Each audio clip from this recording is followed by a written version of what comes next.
مصطفیٰ قابل احترام بزرگوں، پیارے بھائیوں اور دوستوں،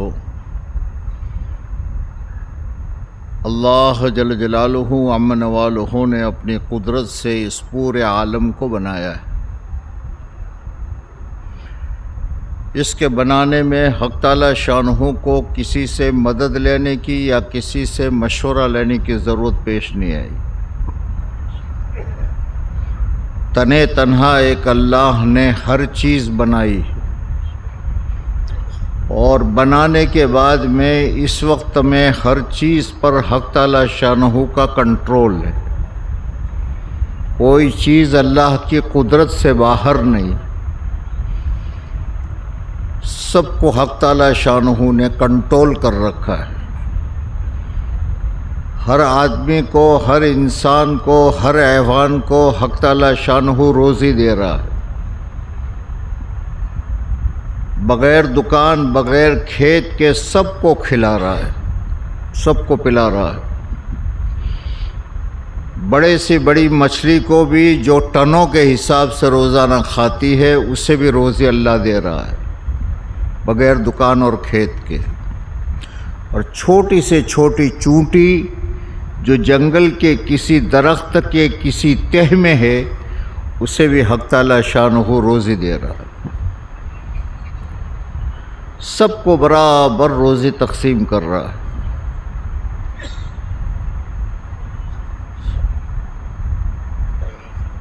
روزی پھر جو کھاتا ہے وہ اسے دے رہا ہے۔ گوشت کھانے والے جانوروں کو گوشت دے رہا ہے، گھاس کھانے والوں کو گھاس دے رہا ہے، دانہ چگنے والوں کو دانہ دے رہا ہے۔ پھر جو کھاتا ہے، جو اس کی خوراک ہے، وہ دے رہا ہے، بغیر دکان کھیت کے دے رہا ہے۔ اللہ رزاق ہے، سب کو روزی دے رہا ہے، سب کو پہنچا رہا ہے۔ حق تعالی شانہ خلاق ہے، پیدا کرنے والے ہیں۔ اس وقت میں ہزاروں نہیں، کروڑوں نہیں، اربہ ارب ماداؤں کے پیٹ میں حق تعالی شانہ بچے بنا رہا ہے، اور جو بچہ جس کا ہے وہی بنا رہا ہے۔ انسان کے پیٹ میں انسان کا بچہ بنا رہا ہے، اور حیوان کے پیٹ میں، شیر کے پیٹ میں شیر کا بچہ، گھوڑے کے پیٹ میں گھوڑے کا بچہ بنا رہا ہے۔ سب کو روزی، سب کو آنکھیں دے رہا ہے، سب کو ہاتھ، پاؤں، انگلیاں سب کو دے رہا ہے۔ جو ماں بچہ جننے والی ہے اسے کچھ پتہ نہیں، جو باپ دعویٰ کرتا ہے کہ یہ میرا بیٹا ہے، اسے کچھ پتہ نہیں کیا بن رہا ہے، کچھ پتہ نہیں۔ وہ خلاق اپنی قدرت سے سب کو بنا رہا ہے، اور سب کو دو آنکھیں دے رہا ہے۔ غریب کی جھوپڑی میں پیدا ہو یا بادشاہ کے محل میں پیدا ہو، سب کو برابر دے رہا ہے، سب کو ہاتھ دے رہا ہے، سب کو پاؤں دے رہا ہے۔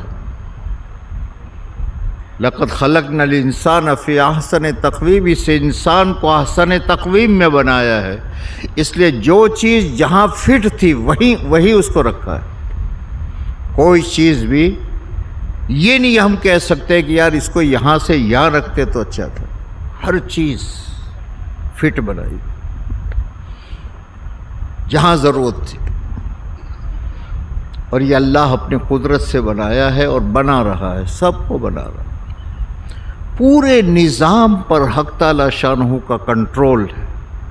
کوئی چیز اللہ کی مرضی کے بغیر ایک سیکنڈ آگے پیچھے نہیں ہو سکتی۔ اتنا بڑا سورج ہے جس کو آج کے سائنسدان پتہ نہیں زمین سے کتنے لاکھ اور کتنا بڑا بتاتے ہیں، لیکن یہ سورج حق تعالی شانہ کی پکڑ میں۔ آج جتنے بج کر جتنے منٹ اور جتنے سیکنڈ پر طلوع ہوا ہے، پچھلا ریکارڈ اٹھا کر کے دیکھو تو اس دن اسی وقت نکلا ہے. جو اس کی ڈگر طے کی ہے یہ اپنی مرضی سے اس ڈگر کو آگے پیچھے نہیں کر سکتا. 1 منٹ پہلے یہ ڈوب نہیں سکتا، 1 منٹ پہلے یہ سورج نکل نہیں سکتا.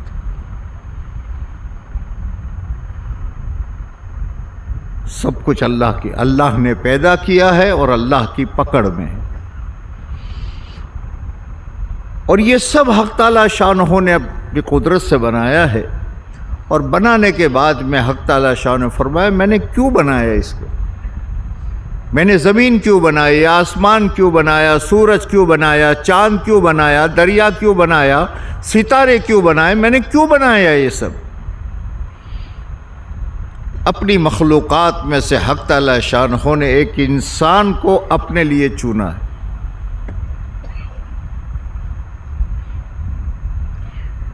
اے انسان تو میرے لیے، باقی سب کچھ میں نے تیرے لیے دیا. زمین تیرے لیے، آسمان تیرے لیے، سورج تیرے لیے، جو کچھ نظر آ رہا ہے وہ میں نے تیرے لیے بنایا. اور جیسے جیسے تیرا علم بڑھتا چلا جائے گا تیری سمجھ میں آئے گا کہ اس چیز کو میں نے تیرے لیے کیوں بنایا ہے. تجھے ابھی سمجھ نہیں ہے، تو سمجھے گا کہ یہ چیز کیوں بنائی، ہمارے کس کام کی. ہر چیز میں نے جو پیدا کی ہے یہ انسان تیرے لیے کی. لیکن اب عقل انسان کی کم ہے، سمجھ کم ہے. بزرگوں کے واقعات میں ایک واقعہ ہے کہ پہلے زمانے میں علماء اور طبیب یہ دنیا میں چلتے پھرتے رہتے تھے. اس زمانے کے حکیم علماء، اور مخلوق کو دین بھی پہنچتا تھا اور مخلوق کا علاج بھی ہوتا تھا. بستیوں میں جو لوگ رہتے تھے کوئی اچھے حکیم آ گئے، وہاں رہے 15 دن 20 دن مہینہ، لوگوں کا فائدہ ہوا. تو ایک صاحب کہنے لگے، وہ بھی اپنے زمانے کے حکیم تھے. انہوں نے کہا کہ میں ایک مرتبہ بیٹھا ہوا تھا استنجا میں اور میرے دماغ میں ایک بات آئی کہ حق تعالی شانہ فرماتے ہیں میں نے کوئی چیز بیکار نہیں پیدا کی. تو یہ پخانے کے جو کیڑے ہیں، اس زمانے میں بیت الخلاء اپنے جیسا نہیں ہوتے تھے. انہوں نے اس کیڑوں کو دیکھا اور دیکھا کہ یہ پخانے کا کیڑا اللہ نے کیوں بنایا. تو اہل اللہ ہوتے ہیں، بعض مرتبہ ان کی سوچ پر پکڑ آ جاتی. کچھ دنوں کے بعد میں ان کی آنکھوں میں تکلیف ہوئی اور آہستہ آہستہ انہوں نے وہ خود حکیم تھے، علاج بہت سارے کیے، سب کچھ کیا، لیکن آہستہ آہستہ آنکھوں کی روشنی چلی گئی. کچھ مدت کے بعد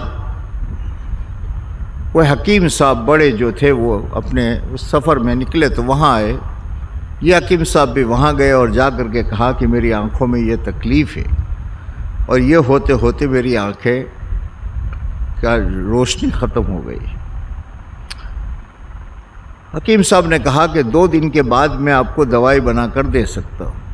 انہوں نے دوائی دی، انہوں نے اپنا استعمال شروع کر دیا اور وہ حکیم صاحب تو اپنے سفر میں تھے، چلے گئے اور کچھ دنوں کے بعد اس کی روشنی واپس آ گئی.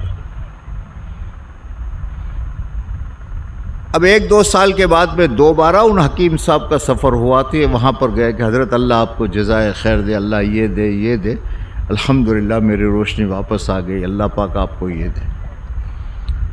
انہوں نے پھر آہستہ سے پوچھا کہ حضرت میں بھی حکمت کرتا ہوں، میں بھی یہ ہوں، مجھے سمجھ میں نہیں آیا اس میں وہ کون سا جز غالب ہے کہ جو آپ نے میرے لیے دوائی بنائی اس میں استعمال کیا اور جس کی وجہ سے میری روشنی واپس آ گئی.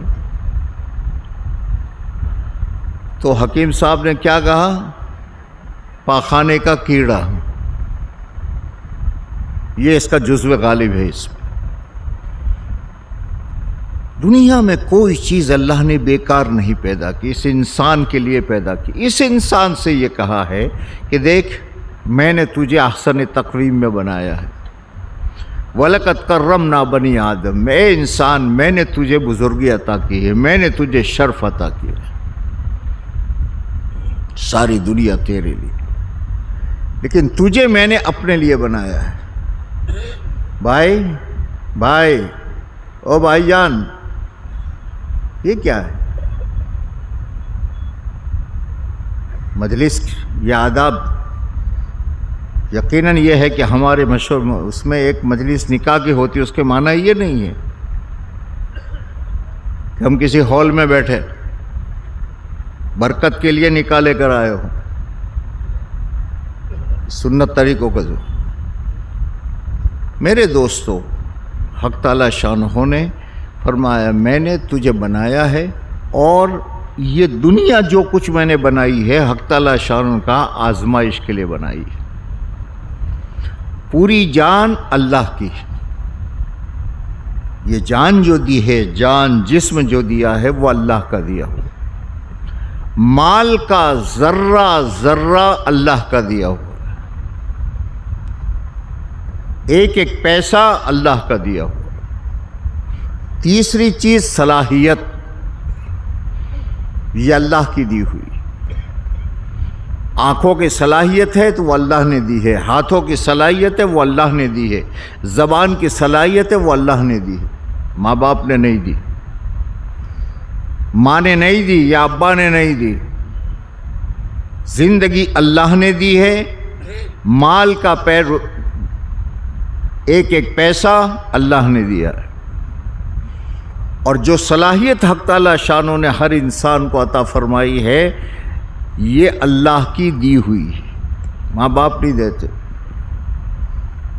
6 بچے ہوتے ہیں، ہر ایک کی صلاحیت الگ ہوتی ہے، اور ایک بدھو ہوتا ہے۔ کون ماں چاہے گی میرا بچہ پاگل پیدا ہو؟ کون ماں چاہے گی؟ کون باپ چاہے گا؟ اگر تیرے ہاتھ میں ہے تو دے دے۔ یہ 3 چیزیں دی ہے، اور یہ اللہ کی طرف سے امانت ہے۔ جان ہماری اپنی نہیں ہے، جان ہماری اپنی نہیں ہے، اس اللہ نے دی ہے اور اللہ کی امانت ہے، اس لیے خودکشی کرنے والا جہنم میں جاتا ہے کہ اللہ نے دی۔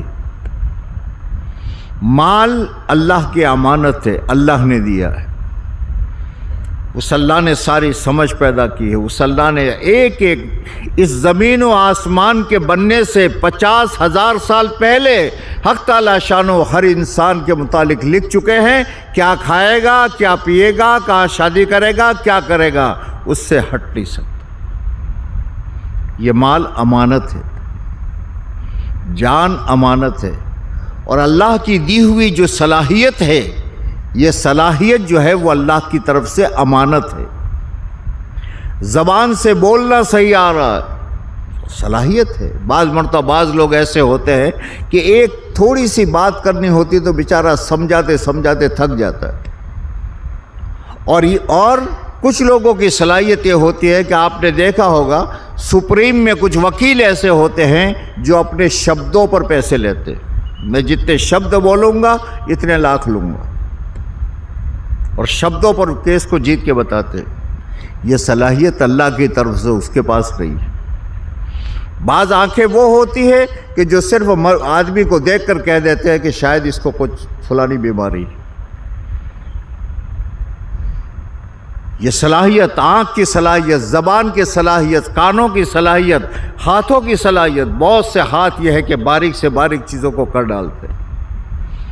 یہ پاؤں کی صلاحیت، یہ عقل، یہ دماغ کی صلاحیت، یہ ہماری اپنی نہیں،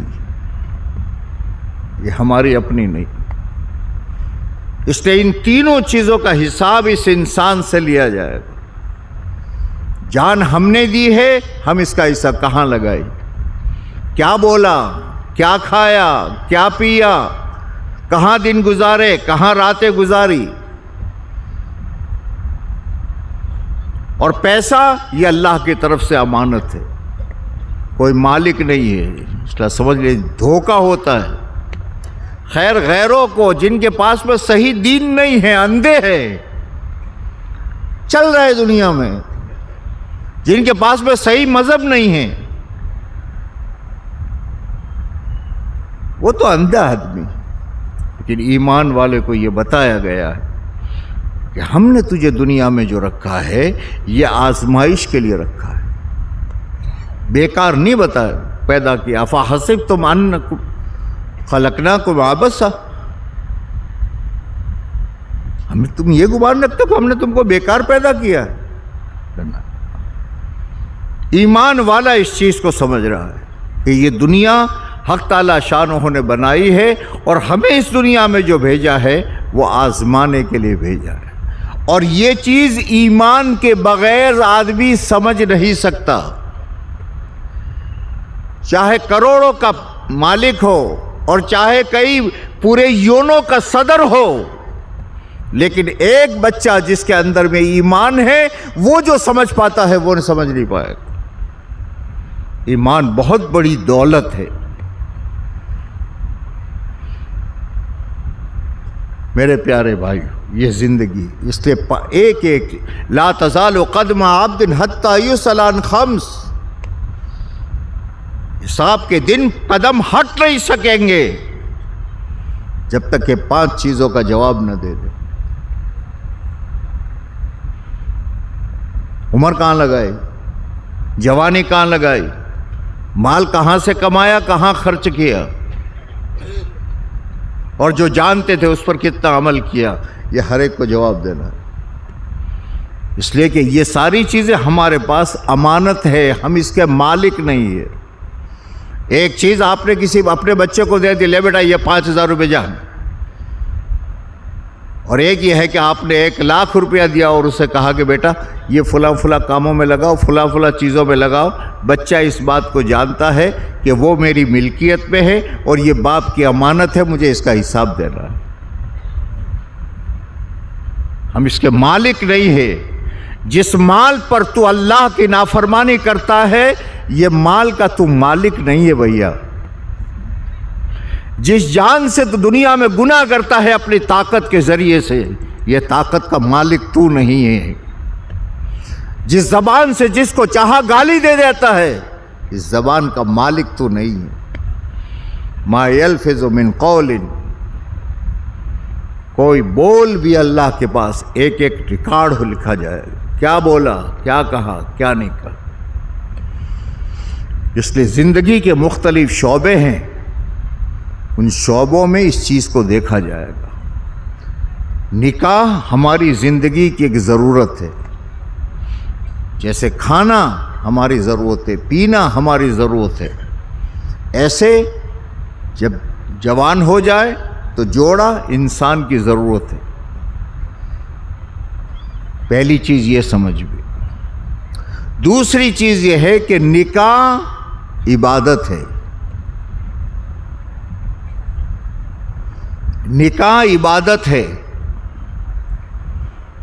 جیسے نماز عبادت ہے، اس کا ایک ہی طریقہ ہے۔ مالدار ہو، غریب ہو، عربی ہو، عجمی ہو، ہندوستانی ہو اور کہیں کا بھی ہو، ایک ہی نماز ایک ہی پڑھی جائے گی۔ حج ایک ہی جگہ ہوگا، عبادت ہے۔ روزہ سب کا صبح صادق پر شروع ہوگا، غروب آفتاب پر بند ہوگا، عبادت ہے۔ زکوٰۃ 40واں حصہ دینا ہے، عبادت ہے۔ نماز قوموں پر نہیں ہے، میمن کی نماز یہ ہے اور مومن کی نماز یہ ہے اور مغل کی نماز یہ ہے اور فلاں کی نماز یہ ہے، سب کے لیے عبادت ایک ہی ہے۔ ایسے پہلی بات اسے سمجھو، یہاں دھوکہ کھاتے ہو۔ نکاح عبادت ہے۔ اللہ کے نبی نے فرمایا النکاح شطر الایمان، نکاح آدھا ایمان ہے، اور یہ ایسی عبادت ہے جو عام طور پر ساری عبادتوں سے لمبی عبادت جو ہے وہ نکاح ہے۔ جوانی میں آدمی 20 سال کی عمر میں نکاح اس عبادت کو شروع کرتا ہے اور عام طور پر موت سے پہلے پہلے یہ عبادت پوری ہوتی۔ نکاح عبادت ہے۔ اب ہمارے ذہنوں میں یہ ہے کہ چونکہ نکاح ہم نے اپنے مرضی کی چیز بنائی ہے، نکاح ہم نے قومی چیز بنا لی ہے. نکاح ہم نے دنیا کے انسانوں کو دیکھ کر ان کے رواجوں کو کرنا، اسے ہم نے چیز بنائی. منگنیاں ہماری طریقے سے ہوگی، منگنیوں پر غیر محرموں کی ملاقاتیں ہوتی ہے، یہ ہوتا ہے، سب کچھ ہوتا ہے. روزانہ نئی نئی رسمیں شیطان لاتا ہے، نئے نئے خرچے کرواتا ہے. کیوں؟ یہ شیطان سارا کیوں کروا رہا ہے، کیوں کھیل رہا ہے؟ اس نکاح میں جو دعائیں نکاح کے بعد کی ہیں، کیا ہے دعا؟ بارک اللہ لک، بارک اللہ علیک وجمع بینکما بالخیر. نکاح میں بنیادی چیز جو ہے وہ برکت ہے. برکت کے معنی یہ نہیں کہ 5 کا کھانا 10 نے کھا لیا. زندگی کے شعبے میں برکت کہ آج جوڑے نے، ایک لڑکی نے جس لڑکے کا ہاتھ پکڑا ہے کہ اس کی زندگی میں یہ اس کا محافظ اور اس کے دل کا سکون بنے، اور جس لڑکے نے کسی لڑکی کو کیا ہے، یہ بنیاد کہ ایک دوسرے کو سکون پہنچے. قرآن پاک میں فرمایا لِتَسْكُنُوا إِلَيْهَا، شادی کے منافع میں فرمایا تاکہ تو تھکا ہارا ساری دنیا سے تھک کر تو اپنے گھر میں جائے تو تجھے سکون ملے. یہ سکون مال سے نہیں ملے گا، یہ سکون تو لا کر کے زیورات کا ڈھیر کر دے گا نہیں ملے گا، یہ اچھے کپڑوں سے نہیں ملے گا. یہ سکون کب ہوگا؟ جب اللہ اس نکاح میں برکت ڈالیں گے. آج دنیا میں جتنی چیزیں وجود میں آ رہی ہے، جتنے پیسے زیادہ لگ رہے ہیں دنیا میں، اتنے ہی دیوس بڑھتے چلے جا رہے ہیں، پریشانیاں بڑھتی چلی جا رہی ہیں. بیوی کو شوہر پر اعتماد نہیں، شوہر کو بیوی پر اعتماد نہیں. کیا کروں، وقت کم ہے، آپ سمجھدار لوگ ہیں. کیوں؟ نبی کے طریقے سے ہٹا. جہاں سے برکت حق تعالی شانہ دیتے ہیں، اس کو اس نادان نے، اس مسلمان نے، غیر تو ماں چھوڑو ان کو، ان کے پاس کوئی ہے ہی نہیں.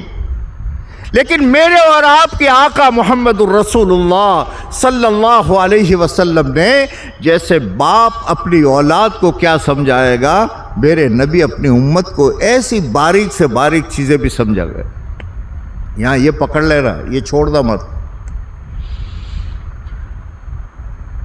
منگنی کرنے آئے تو کیسے کرے گا کہ دنیا میں 4 طریقوں سے ہوتی ہے. لحسبها، بعض لوگ خوبصورتی کو دیکھ کر کرتے ہیں، بعض لوگ حسب نسب کو دیکھ کر کرتے ہیں، بعض لوگ مال کو دیکھ کر کرتے ہیں، اور بعض لوگ دین کو دیکھ کر کرتے ہیں. اللہ نے بڑے پیار سے اپنی امت کو سمجھایا، اے دنیا والے چاہے کچھ کی کرے، فاظفر بذات الدین، تو جہاں منگنی کرے بیٹے یا بیٹی کا، دین والے کو منتخب کرنا. یہ امت کو سمجھاتا. دین ہوگا اللہ سے. دیکھو ایک بات ہمیشہ یاد رکھو، دنیا کی کوئی طاقت اور کوئی قانون انسان کو گناہوں سے نہیں روک سکتا، اور انسان کو قانون توڑنے سے روک نہیں سکتا. صرف ایک اللہ کی ذات کا خوف ہے جو آدمی کو روک دے. دنیا پریشان ہے، دین ہے. نکاح میں کیا فرمایا میرے نبی نے صلی اللہ علیہ وسلم؟ اور جس کے توڑ میں، جس کی ضد میں یہ مسلمان جا رہا ہے، نبی نے یہ کیا ہے مجھے نہیں کرنا ہے، نبی نے یہ کہا ہے میں اس کی مخالفت کروں گا. میرے نبی نے کیا فرمایا؟ اعظم النکاح برکتن ایسرہ معونہ.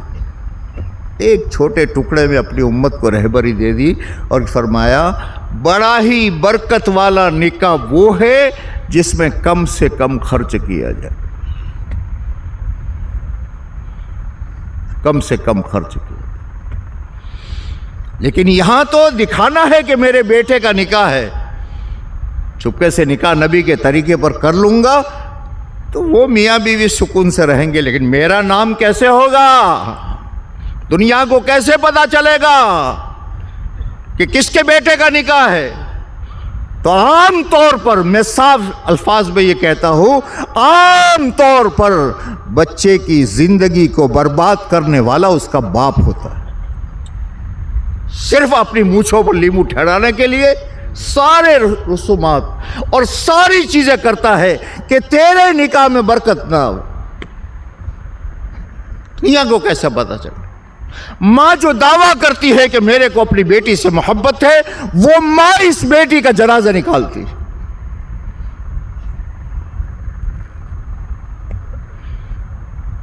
نئے نئے فیشن، فلاں یہودی نے یہ کیا تو اس کے گھر آ رہا ہے، فلاں نصرانی نے یہ کیا تو اس کے گھر آ رہا ہے، فلاں ایکٹر نے یہ کیا تو اس کے گھر آ رہا ہے۔ کون ہے تو بھیا؟ تو نے کیا طے کیا ہے کہ جو نبی میرے اور تیرے لیے رات رات رویا، تو نے یہ طے کیا ہے کہ زندگی میں ایک مرتبہ نکاح کرنا ہے، وہ بھی ہے نبی میں تیرے طریقے پر نہیں کروں۔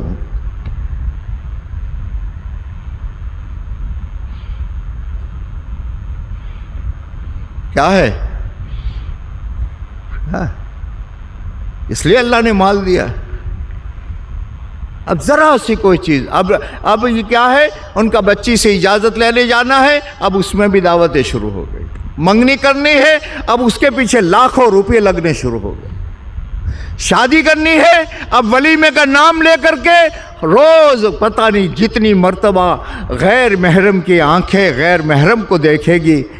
حرام کا گناہ ہوگا، اپنے بیٹے کا نکاح حرام کے ذریعے سے یہ کروا رہا۔ یہ کیا ہے؟ ایک لڑکے اور لڑکی کی زندگی کی ابتدا ہے، ایک خاندان کی شروع ہونے کی ابتدا ہے۔ اوپننگ ہے یہ ان کی زندگی کا۔ اگر یہ بچی شادی نہیں کرے گی مر جائے گی، کل یہ بیٹا شادی نہیں کرے گا اس کی نسل نہیں چلے گی۔ یہ اس کی زندگی کی اوپننگ ہے۔ یہ دکان کو یہ اوپننگ کرتا ہے تو کسی مولوی صاحب کو بلاتا ہے، اور گھر کی اوپننگ کرتا ہے تو کسی مولوی صاحب کو بلاتا ہے۔ ایک بیٹے اور بیٹی کی زندگی کی اوپننگ کر رہا ہے۔ اس اوپننگ کو اے اللہ، میں ہزاروں نہیں لاکھوں حراموں سے میں اپنے بیٹے کی زندگی کی اوپننگ کر رہا ہوں۔ چن چن کر کے میرے نبی نے جہاں جو طریقہ دیا ہے اس کو نکال دوں گا۔ آج کے دن میں سب کو کھلاؤں گا، آج کے دن میں سب کو پلاؤں گا۔ میرے باپ کو جس نے قتل کیا ہے اس کو بھی اپنے گھر پر لا کر کے میں کھانا کھلاؤں گا۔ آج کوئی مجھ سے ناراض نہ رہے، لیکن محمد صلی اللہ علیہ وسلم آپ کو تو میں اپنے گھر سے، گھر کے کونے سے بھی نکال کر کے چھوڑوں۔ کیا کہے، کس سے کہے؟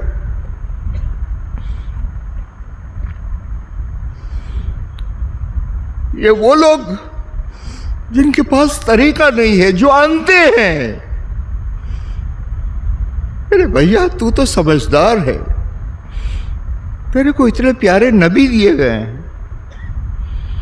تیرا حال تو میرے بھیا یہ ہے کہ میرے گھر کے آگے سے ندی بہہ رہی ہے، اس ندی پر سے کتا پانی پیے تو اجازت ہے، یہاں سے سور پانی پیے تو اجازت ہے، یہاں سے بکری پانی پیے تو اجازت ہے، یہاں سے بھینس پانی پیے تو اجازت ہے، یہاں سے چور پیے تو اجازت ہے، ڈاکو پیے تو اجازت ہے، لیکن محمد صلی اللہ علیہ وسلم کے لال حسن اور حسین آئے تو میرے اس پانی کو پیے کی اجازت نہیں۔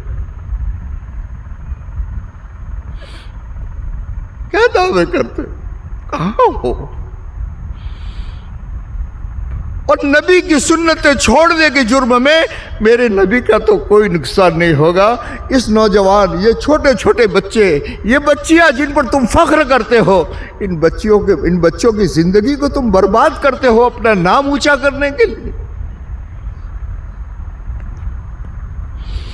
پھر کہتے ہو کہ ڈیورس ہو رہا ہے، پھر کہتے ہو کہ یہ ہو رہا ہے۔ کیوں نہ ہو؟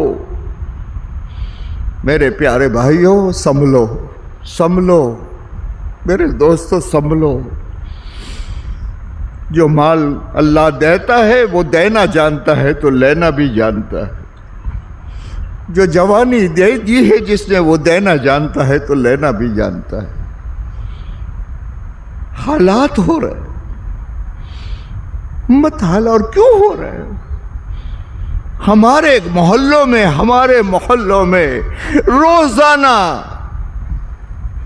اللہ کے حکموں کو توڑ کر نبی کے کلیجے کو چھلنی کیا جا رہا ہے.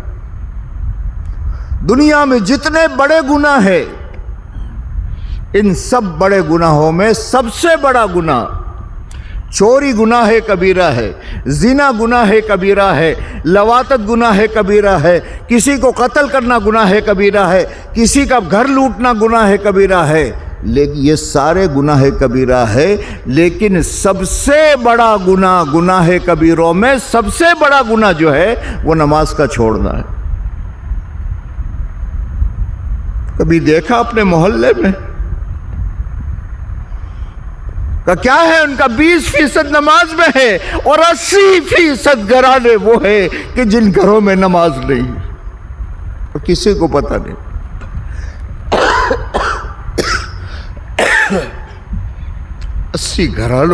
80% گھرانوں کہاں ہو میرے بھائی؟ کہاں ہو؟ پھر ہم کہتے ہیں کہ ہم تو بہت مظلوم ہیں. باپ پڑھتا ہے، بیٹے نماز نہیں، بیٹی نماز نہیں، بیوی نماز نہیں. اور اکبر الکبائر ہے، ایمان کے بعد سب سے بڑا فریضہ نماز ہے اور سب سے بڑا گناہ نماز کا چھوڑنا ہے. پھر حالات نہ آئیں گے تو کیا ہوگا؟ عزت نیلام نہیں ہوگی تو کیا ہوگا؟ یہ مال کی کمی سے نہیں ہے، یہ کوئی نہیں کر رہا. تعالیٰ شانہ نے مسلط کرتا ہے.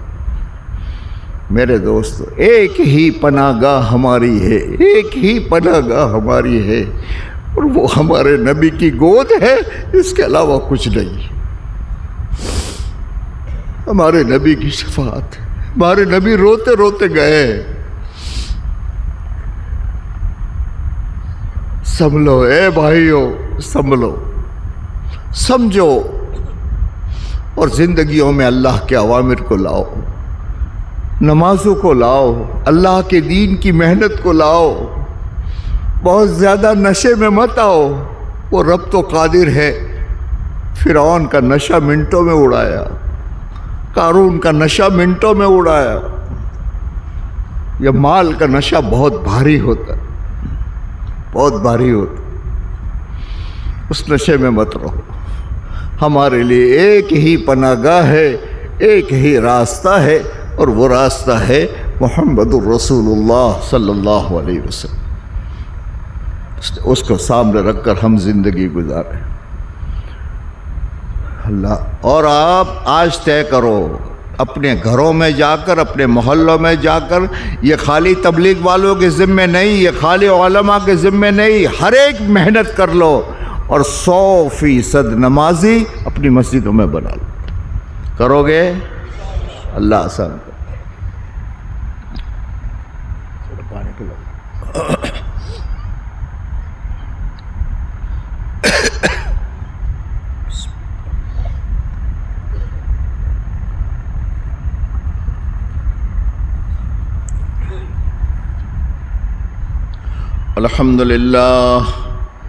الحمد لله نحمده ونستعينه ونستغفره ونؤمن به ونتوكل عليه ونعوذ بالله من شرور أنفسنا ومن سيئات أعمالنا. من يهده الله فلا مضل له ومن يضلله فلا هادي له. ونشهد أن لا إله إلا الله وحده لا شريك له